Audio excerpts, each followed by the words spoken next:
नमस्ते मित्रों, कैसे हैं। मुझे पूरी उम्मीद है आप चुस्त दुरुस्त तंदुरुस्त होंगे। आज लिविंग हैप्पीली में हम वेट लॉस की फार्मूला नंबर 2 यानी कि लो कार्ब्स डाइट पर हम बात करेंगे। इसके तहत हम बात करेंगे कि वो कौन कौन सी मील हैं जिसमें लो कार्ब्स होते हैं, और हम मील प्लान भी आपको बताएंगे। इसके साथ ही दीर्घकालीन और अल्पकालीन इनके स्वास्थ्य पर जोखिम क्या होते हैं, वो कौन कौन से रिस्क हैं अगर लंबे समय तक आप ये लो कार्ब्स डाइट पर जाते हैं। तो आइए सबसे पहले हम शुरुआत कर लेते हैं इस कार्बोहाइड्रेट के बारे में ही जान के। यह ऊर्जा की एक प्रमुख और बुनियादी ईंधन के रूप में यानी कि बेसिक फ्यूल है मित्रों कार्बोहाइड्रेट। इसे आप बिल्कुल एलिमिनेट नहीं कर सकते, लेकिन आजकल हमारे आहार में बहुत से कार्ब्स शर्करा जो शुगर हैं से वहीं से आते हैं।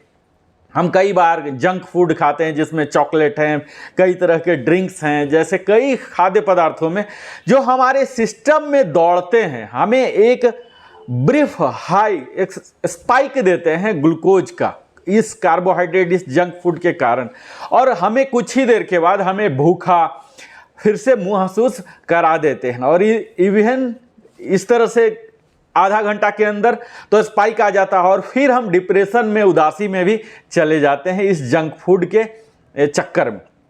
अब हम आपसे बात करेंगे यह कि क्यों हमें लो कार्बोहाइड्रेट वाली डाइट यानी कि लो कार्ब डाइट पर जाना चाहिए। तो बहुत से लोग इस आधार पर कम कार्ब आहार का पालन करते हैं क्योंकि वह यह मानते हैं कि यह शरीर को अतिरिक्त कार्बोहाइड्रेट प्राप्त नहीं कराएगा, हमारे शरीर में इनपुट कम होगा, तो यह अतिरिक्त वसा भी जो जमा हो जाती है, जो हमारे फैटी बॉडी हो जाता, ब्लोटिंग आ जाते हैं हमारे, यह भी नहीं होगा। तो यह शरीर के कार्बोहाइड्रेट के बजाय कुछ संग्रहित वसा को जला देगा, जिससे जो हमारे फैट लॉस है उसको बढ़ावा मिलेगा। तो यहाँ लो कार्ब डाइट जो है इसके बारे में हम अगर बात करें, इससे आप सदा चिपके रहना चाहते हैं, सफलतापूर्वक करना चाहते हैं, तो यह आपको वजन में भी घटाने में यानी कि फैट लॉस वेट लॉस दोनों में मदद करेगा। इनमें बहुत अधिक कैलोरी भी होती है, लेकिन शायद ही कोई ऐसा पोषक तत्व जो न्यूट्रिएंट्स होते हैं जिससे हमें बिना पोषण लाभ यानी कि न्यूट्रिशनल बेनिफिट के वजन को भी बढ़ाता है। यह धीमी गति से निकलने वाला या जटिल कार्ब्स जो कि स्लो रिलीजिंग या इसको कॉम्प्लेक्स कार्ब्स भी कहते हैं, जैसे कि चावल की जई है और जौ है, राइस ओट्स हैं, बार्ली हैं, ये डाइटर्स के लिए एक आदर्श होते हैं। हालांकि उनके पास अक्सर उच्च जीआई वाले भी पदार्थ होते हैं जो कि धीमी गति से जलने वाली ऊर्जा छोड़ते हैं और भूख की पीड़ा को दूर रखते हैं, और हमारे रक्त शर्करा जो ब्लड है, ब्लड में शुगर की मात्रा उसको रॉकेट और प्लमेट को कम करता है। एक अतिरिक्त बोनस के रूप में कई लोग ग्लूकागोन नामक वसा जलाने वाला हार्मोन जो फैट बर्निंग हार्मोन है ग्लूकागोन भी छोड़ते हैं। यह कॉम्प्लेक्स कार्ब्स के बारे में अगर जाने तो इसमें फाइबर भी होता है जो अच्छे पाचन के लिए आवश्यक होता है। कम कार्ब्स आहार हमारे द्वारा खाए जाने वाले कार्बोहाइड्रेट की संख्या को तो सीमित करता ही है।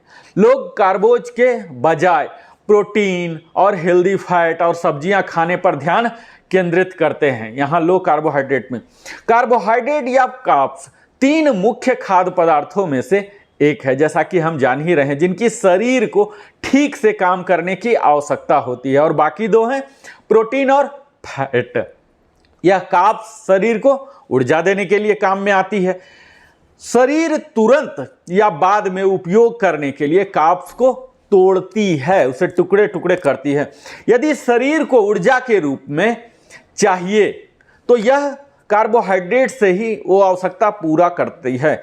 जैसे ही हम इसे खाते हैं उन्हें बाद में उपयोग करने के लिए मांसपेशियों में और हमारे लीवर में उसे स्टोर किया जाता है।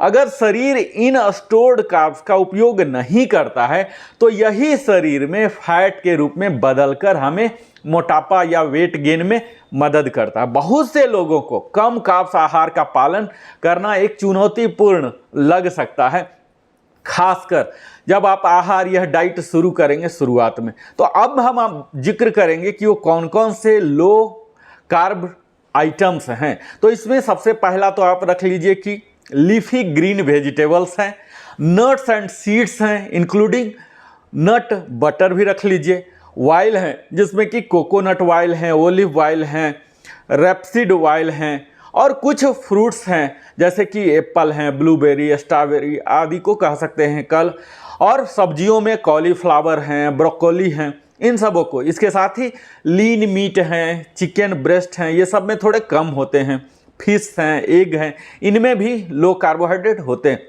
इसके साथ ही अगर डेयरी प्रोडक्ट्स की बात करें तो अनस्वीटेंड जो डेयरी प्रोडक्ट्स हैं जिसमें कि प्लेन होल मिल्क और योगर्ट वगैरह शामिल हैं।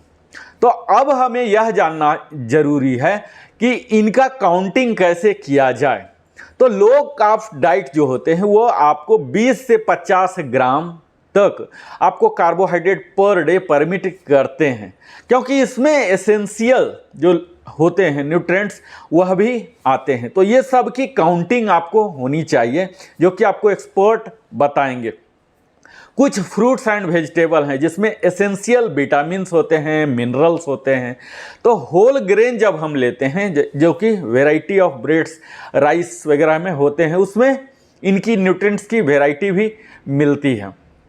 अब हमें क्या करना है, अगर लो कार्ब में जाना है तो आपको मील प्लान बनाना पड़ेगा जो कि हमें मदद करता है अपने फूड को, कंप्लीट आहार को ऑर्गेनाइज करने में पूरे सप्ताह भर का कम से कम, और हमारी खाना जो आहार प्रणाली है उसे भी बड़ा सिंपल बना देती है। तो आप एक मैपिंग कीजिए, पूरे वीक का मैपिंग कीजिए खरीदारी से ही पहले, और क्या आपको खाना है पूरे सप्ताह में, लंच में, डिनर में, ब्रेकफास्ट, यह सब पहले ही कर लीजिए जो कि आपको अनहेल्दी जो फूड चॉइसेस होते हैं इससे आपको बचाएंगे। दूसरा टिप्स की बात की जाए लो कार्ब्स में तो इसमें कार्ब साइक्लिंग कहा जाता है मित्रों। इसमें कार्ब साइक्लिंग में क्या होते हैं, हमें लो कार्बोहाइड्रेट वाले खाने होते हैं 6 डेज कम से कम, और 7वां दिन हाई कार्बोहाइड्रेट वाले मील हम लेते हैं। तो ये हमारे शरीर के फैट बर्निंग जो प्लेट्यू हैं यहाँ मदद करते हैं, और लो कार्ब डाइटिंग में जाने के लिए हमें ज़्यादा से ज़्यादा दिन तक रहने में भी मदद कर देंगे। लेकिन यह देखने की बात है कि ये जो कार्ब साइक्लिंग है यह सब के लिए मददगार नहीं हो सकता है। यह कुछ के लिए फ़ायदा होगा, कुछ के लिए फ़ायदेमंद नहीं भी हो सकता। तो यह आपको डॉक्टर ही बताएंगे कि आपके लिए एग्जैक्ट सूट हो रहा कि नहीं।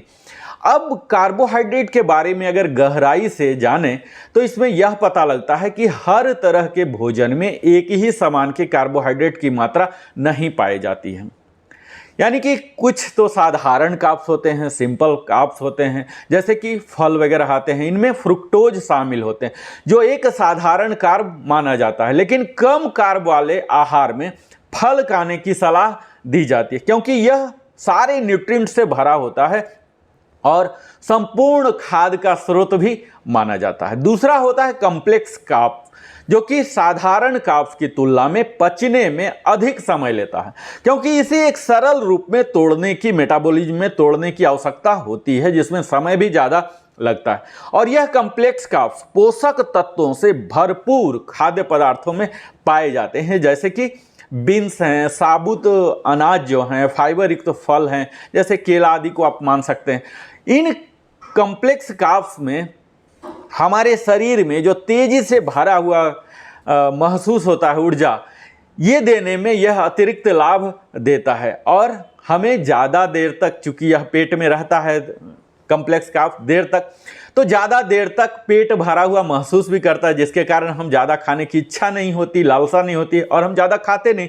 तो इस तरह से भी हमारा फैट लॉस, वेट लॉस से हम उस गोल को अचीव कर लेते हैं। कॉम्प्लेक्स कार्ब्स लोगों को लंबे समय तक यह भरा महसूस करता है और जिसके कारण ही हम स्नैकिंग वगैरह नहीं करते। मित्रों, अगर हम अगला टिप्स दें तो यही आपको बताएंगे कि आप एक्सरसाइज रेगुलर कीजिए। हर दिन अपने दैनिक दिनचर्या से, व्यस्ततम जीवन से 1 घंटा जरूर निकालिए। यह आपको ओवरऑल हेल्थ देगा। और इसके साथ ही यह आपको सेडेंटरी लाइफ स्टाइल में जो हम चले जाते हैं, कई तरह के मेंटल इलनेस भी आ जाते हैं इसके वजह से, ये सबसे भी आपको बचाएगा।